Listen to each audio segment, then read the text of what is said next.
어제 영상에서 말씀드렸지만 지금 광주에는 정율성을 기리는 공원이 만들어지고 있습니다. 정율성은 중공군 소속의 중국인이며 6.25 때 중공군의 한국 침공을 앞장섰던 전선에서 북괴군과 중공군의 사기를 북돋는 역할을 했던 전쟁 범죄자예요. 대한민국의 관점에서는 반역자고 배신자며 이견의 여지가 전혀 없는 전범입니다.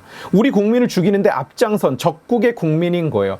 그런 자를 기념하는 공원이 광주에 새롭게 조성된다는 얘기입니다. 광주에는 이미 정율성로라는 정율성의 이름을 딴 도로가 있고 정율성의 생가 등 온갖 기념 사업이 벌어지고 있는 중이에요. 거기에 이제는 48억 원을 들여서 기념공원까지 조성한다는 얘기입니다. 너무나도 비상식적인 일입니다. 제정신 박힌 그 누구라도 인간의 지능을 가진 사람이라면 누구나 분노할 수밖에 없는 어처구니 없고 치욕적인 일이 아닐 수 없어요.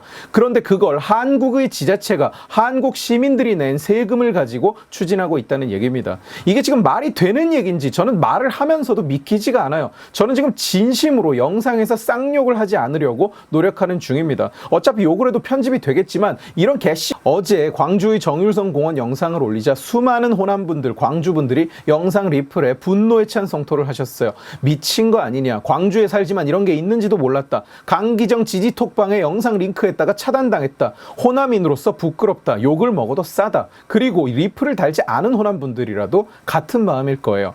그런 호남분들께 말씀드리고 싶습니다. 여러분은 정율성 공원을 보면서 분노하는 여러분들은 의심할 것 없이 호남에서는 소수입니다. 여러분 주변 사람들은 대부분 여러분과 생각이 다르고 오히려 여러분들을 이상한 사람 취급하죠. 그래서 여러분들 대부분은 목소리를 내지 못합니다. 남들이 문재인을 찬양하고 이재명을 찬양할 때 온갖 민주당의 거짓 선동에 놀아나고 속아 넘어갈 때 여러분들은 대개는 그저 조용히 있을 수밖에 없어요. 가끔 목소리를 내더라도 금세 묻혀버리고 욕이나 안 먹으면 다행이죠. 그래서 목소리를 내던 사람들도 점차 그 목소리가 작아지고 뜸해집니다. 뭘 해도 안 먹히니까 그냥 조용히 있자. 나 혼자 떠들어서 뭐 하나 달라지는 건 없는데. 그런데 그렇지 않습니다. 저는 영상 마지막에 항상 설득은 제가 하겠다고 장담을 하지만 그건 어디까지나 여러분들이 지식의 칼이라는 그 칼을 휘둘러 줬을 때 가능한 거예요. 저는 욕 먹는 것이 두렵지 않습니다. 저는 싸움이 즐겁습니다. 저는 더 많은 사람과 싸우기 위해서 영상을 만들고 글을 씁니다. 그러나 여러분이 없이는 저는 그저 유튜브 알고리즘 밖에 갇혀있는 한 사람일 뿐이에요. 결국 중요한 역할은 여러분이 담당하고 있다는 겁니다. 이것은 호남분들에게만 해당되는 이야기가 아니고 모든 시청자분들께 늘 드리고 싶은 부탁이지만 그 중에서도 호남분들이 가장 극단적인 상황에 처해 있는 것은 사실이에요. 여러분은 지금 소수입니다. 그러나 여러분들이 조용히 가만히 있는 한 여러분들은 영원히 소수입니다. 특히 정율성 공원 같은 이런 비상식적이고 역겨운 일에 조용히 있는다면 여러분이 입을 열 기회는 영영 오지 않아요. 저들은 정율성이 독립운동가라고 포장하고 있지만 정율성의 독립운동 행적 또한 불분명합니다. 문재인은 시진핑의 환심을 사고 시진핑 앞에서 꼬리를 치는 방법으로 정율성의 우상화를 추진했었어요. 심지어 서훈까지 추진했습니다. 한국을 침략한 중공군 앞잡이가 한국에서 서훈을 받는다니 그게 가당한 일인가요? 그러나 2018년 심지어 문재인 정부 때 독립유공자 공적심사에서 정율성은 활동 내용이 독립운동인지 불분명하다는 이유로 포상이 부결됐어요. 정율성은 김원봉이 만든 조선혁명군사정치간부학교를 수료하고 전화국에 취직했는데 거기에서 일본군의 통신을 감청했다고 주장하는 사람들이 있지만 그 근거는 딱히 없는 상황입니다. 그래서 문재인 정부의 보훈처마저도 정율성에 대한 포상을 부결시킨 거예요. 문재인은 포상이 불발되자 정율성에 대한 서훈을 추진하는데 일부 심의위원이 북괴 정권의 부역자를 국가유공자로 서훈할 수는 없다고 반대해서 그것도 무산됐습니다. 그러자 문재인은 정율성을 포기하고 김원봉을 서훈하려고 작업하면서 김원봉이 국군의 뿌리라는 둥 헛소리를 짓거려댔던 거예요. 결국 정율성에 대한 추앙은 근거가 전혀 없습니다. 독립운동 행적은 불확실하고 중공군 앞잡이 노릇을 하면서 대한민국 침략에 일조한 일은 너무나도 명백해요. 결국 저들은 정율성이 중공군의 앞잡이 노릇을 했기 때문에 기념하려고 한다고 밖에 해석이 불가능한 겁니다. 저들에게 그 나라는 종교니까요. 자, 명분은 여러분들께 있는 거예요. 아무리 민주당 지지자라도 금치산자가 아닌 다음에야 정유성 공원 논란에는 분노할 수밖에 없습니다. 저자들은 지금 자유민주주의의 적, 국가의 적, 공산 전체주의의 앞잡이를 우상화하려는 것이니까요.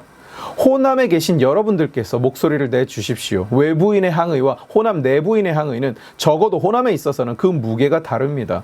항의 전화도 하고 정치인 사무실도 찾아가고 메시지도 보내세요. 이게 의미가 없을 것 같습니까? 아니에요. 정치인들이 가장 두려워하는 게 그겁니다. 강기정 같은 자가 가장 두려워하는 것이 바로 여러분들, 호남인들, 광주 시민들이 목소리를 내는 거예요. 자유의 대가는 영원한 경계다. 우리가 자유를 누리고 살기 위해서는 반드시 그 값을 치러야만 합니다. 그리고 이것이 여러분의 경계가, 여러분의 목소리가 그 자유의 값이에요. 호남 지역에서 일어나는 반복적인 이런 상황에 분노하신 비호남인 여러분들께도 한 말씀 드리겠습니다. 어제 영상에는 호남을 규탄하는 호남인들의 목소리도 많았지만 호남을 규탄하는 비호남인들의 목소리는 훨씬 많았어요. 저는 개인적으로 호남과의 연고는 없습니다. 기껏해야 연암은번 가본 게 다고 살아본 적은 전혀 없고요. 남들은 호남의 사위네 조카네 뭐네 억지로라도 연고를 제조해냅니다만 저는 그럴 인연조차 없어요. 여러분들이 개인적으로 호남을 또 호남 사람을 미워한다. 거기에 대해서는 저는 왈가왈부하지 않겠습니다. 그것도 여러분 자유니까요. 저는 비호할 이유가 딱히 없고요. 그러나 호남의 우파는 정말로 다른 시각으로 봐야 됩니다. 그분들은 어렵게 주변 모두가 반대 진영인 상황에서 좀 심하게 말하면 사방이 적으로만 둘러싸인 상황에서도 꿋꿋이 이념을 지키는 사람들이에요. 대단한 분들입니다. 호남에서 투표만 했다 하면 70에서 80%, 심하면 막 90%씩 그쪽 애들 몰표가 나오죠. 저 강기정이 저런 인간도 75% 득표로 당선이 됐습니다. 저런 부류들을 자꾸 당선시켜 주는 거 저도 너무 싫습니다. 그러나 우리가 잊지 말아야 할 것은 강기정에게 75%의 표가 갔지만 그래도 표의 16%는 국힘당 후보에게 갔다는 사실이에요. 저는 그 국힘당 후보는 어떤 사람이었는지 모릅니다. 너무 좋은 사람이라서 표가 간 건지 아니면 진영 대결이 벌어지면서 그런 건지 모르겠어요. 그러나 어쨌든 중요한 것은 그런 사람들이 있다는 겁니다. 적기는 하지만 결코 없는 것이 아니라는 거예요. 그것도 광주에서. 우리가 계속 전라도 하면서 손가락질을 한다면 바로 우리가 그 16%가 20%가 되고 30%가 되고 50%가 되는 것을 막고 있는 겁니다. 95점이 97점이 되기는 어렵지만 30점이 60점 되는 것은 그보다 훨씬 쉬워요. 좋든 싫든 대한민국 정치의 변화는 호남에서 시작되고 호남에서 끝날 수밖에 없는 구조입니다. 우리의 적은 호남이라는 이름 뒤에 숨어있는 자유민주주의의 적들, 독재를 칭송하고 공산 전체주의를 신봉하고 우리 주적을 추종하는 그리고 침략자의 앞잡이를 찬양하는 그 자유민주주의의 구더기 같은 놈들이지 호남의 선량한 시민들이 아니에요. 민주당에 수십 년 속아온 그 사람들은 우리 적이 아닙니다. 더군다나 거기에서 외로운 싸움을 하고 있는 호남의 우파들은 결코 우리의 적이 아닙니다. 정치는 내 편을 늘려가는 게임입니다. 내 편으로 받아들일 마음의 준비를 항상 합시다. 그리고 응원합시다. 강기정을 무너뜨릴 광주 시민들을, 정율성 공원을 없애버릴 광주 시민들을.